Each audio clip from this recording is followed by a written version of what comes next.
Kiss Kiss Bang Bang, Robert Downey Jr.'s favorite of his own films, is all about second chances. A lousy thief gets a random break to star as a detective in a Hollywood movie, and he gets tutored in looking like an actual detective by a hard-bitten second-rate private dick. Gay Perry? Oh, yeah. Right. Dabney calls you that. I mean, I guess you guys are old buddies, or... It's 5 years now. Wow, 5 years. Still gay? Me? No. I'm meat-eating. I just like the name so much, I can't get rid of it. The kind of guy that Philip Marlowe was, too honorable to make a decent living in his business. You don't put on much of a front, do you? Well, there isn't much money in this business, if you're honest. Are you honest? But too headstrong to survive the DA's office. Used to work for the district attorney's office. District attorney, eh? I was fired for insubordination. I seem to rate pretty high on that.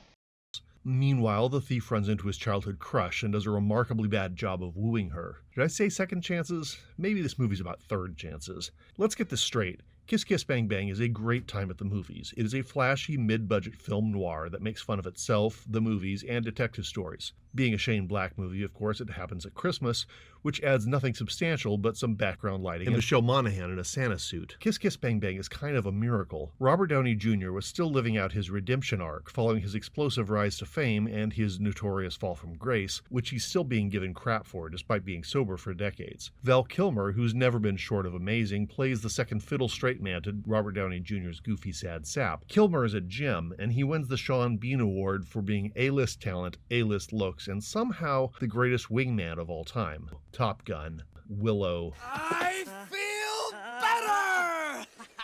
The Saint wasn't very good, but surely that was not because Kilmer was less than star quality. So you've got the buddy cop setup and the devotion to film noir, which is funny because film noir itself has been floundering since its 1930s to 50s heyday. Most film noir since the 70s, and I'm going to go ahead and lay the blame on The Long Goodbye by Robert Altman, has been a commentary on itself. Some of it's great. Roger Rabbit, Jackie Brown, most people's opinions of LA Confidential and The Usual Suspects, if not mine. But these movies are all playing into their focus in being a genre, which Shane Black and Kiss Kiss Bang Bang are 100% committed to. The story is loosely based on an okay novel called Bodies Are Where You Find Them, but the novel, which is full of its hero's big hands and unhandsome face and tough persona, is airplane reading. And while the movie draws from its plot points, often shouting them out as self-commentary, it adds layers of other self-deprecating criticism. For example, the action is moved from Miami Beach to Hollywood, and the stuff that works best in Kiss Kiss Bang Bang is its obsession with the industry that gave it birth. And in this, the movie owes less to Bodies Are Where You Find Them than it does to Chandler's Hollywood classic, The Little Sister, about mistaken identities and desperate actresses. One thing about Shane Black is that he's always keenly aware of being a writer. In Predator, his predictable, if adorkable, three-joke setup is a great example. He must tell Billy 3 jokes, and Billy must laugh only at the third one, and then he dies.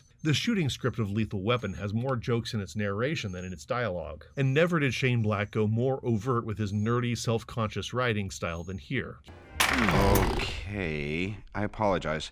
That is a terrible scene. It's like, why was that in the movie? He apologizes for poorly written flashbacks and offers sudden, obvious payoffs, putting our hero in bed with the wrong girl, pointing out how ridiculous the happy ending really is, naming each chapter of the film after a Raymond Chandler novel, casting the then uncastable Robert Downey Jr. as a worthless middle-aged amateur, only dangled as a possible hire by the studio to talk down the price of hiring Colin Farrell. You were just being used. Shave a couple million off of Colin Farrell's price tag.